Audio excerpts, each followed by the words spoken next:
Welcome to Vibrant. నేను మీ శివాని. విశ్వక్ సేన్ ప్రస్తుతం వరుస చిత్రాలతో బిజీగా ఉన్నారు. సినిమా ఫలితాలు ఎలా ఉన్నా కూడా ప్రాజెక్టులు మాత్రం చకచకా పట్టాలెక్కిస్తున్నారని చెప్పాలి. చివరిగా గ్యాంగ్స్ ఆఫ్ గోదావరి అంటూ వచ్చాడు విశ్వక్ సేన్. అది కమర్షియల్ గా ఓకే అనిపించింది కూడా. అంతకు ముందు గామి అంటూ ఒక ప్రయోగాన్ని చేశారు. మిక్స్డ్ రివ్యూలు వచ్చినా కూడా బాక్స్ ఆఫీస్ వద్ద విశ్వక్ సినిమాలు అన్ని కూడా గట్టెక్కుతున్నాయని చెప్పాలి. ఇక చిన్న టార్గెట్ తో దిగుతూ నిర్మాతలు సేఫ్ అయ్యేలానే విశ్వక్ సినిమాలు అన్ని కూడా ఈ మధ్యన ఉంటున్నాయి. ఇక ఇప్పుడు లైలా అంటూ మరో కొత్త మూవీని స్టార్ట్ చేశాడు. అయితే తాజాగా విశ్వక్ మరో ప్రాజెక్ట్ మీద రూమర్లు స్టార్ట్ అయ్యాయి. జాతిరత్నాలు డైరెక్టర్ తో విశ్వక్ సేన్ సినిమా చేయబోతున్నాడని అంతా కూడా గట్టిగా అనుకుంటున్నారని చెప్పాలి. ఇక ఈ ప్రాజెక్ట్ ని 14 రీల్స్ నిర్మిస్తుందట. అసలే జాతిరత్నాలలో తన పేరు బాగా మారుమోగిపోయింది. అయితే అనుదీప్ తన రెండో చిత్రాన్ని సరిగ్గా హ్యాండిల్ చేయలేకపోయారు. ఇక శివకార్తికేయన్తో తీసిన ప్రిన్స్ సినిమా బాక్స్ ఆఫీస్ వద్ద అంతగా ఆడలేదు. ఆ విషయం మనకు తెలిసిందే.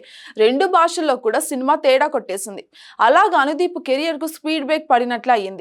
ఇక అప్పటి నుంచి కూడా మూడో ప్రాజెక్ట్ ని సెట్ చేసేందుకు చాలానే కష్టపడుతున్నాడు అనుదీప్. ఇక మధ్యలోనేమో రవితేజతో అనుదీప్ సినిమా ఉంటుందని అన్నారు అందరూ. ఇక చూస్తుంటే ఆ ప్రాజెక్ట్ కూడా క్యాన్సిల్ అయినట్టుగానే మనకు తెలుస్తోంది. ఇక ఆ ప్రాజెక్ట్ ని పక్కన పెట్టిన అనుదీప్ విశ్వక్ తో సినిమాను ప్లాన్ చేస్తున్నట్టుగా సమాచారం అయితే ఉంది. అయితే ఈ ప్రాజెక్టు మీద కూడా ఇంతవరకు అధికారిక సమాచారం అయితే రాలేదు. ఇక చివరి నిమిషం వరకు ఏ ప్రాజెక్ట్ ఎవరి వద్దకు చేరుతుంది అనేది మనం చెప్పలేము. అనుదీప్ అయితే ఇప్పుడు క్యామియో రోల్స్ తో చాలా బిజీగా ఉంటున్నారు. ఇక మ్యాడ్ మూవీలో కనిపించారు. ఇప్పుడు కల్కిలోనూ ఒక షాట్ లో మెరిశారు. ప్రీ రిలీజ్ ఈవెంట్లు, ఫంక్షన్లలో అనుదీప్ సందడి చేస్తున్నారు.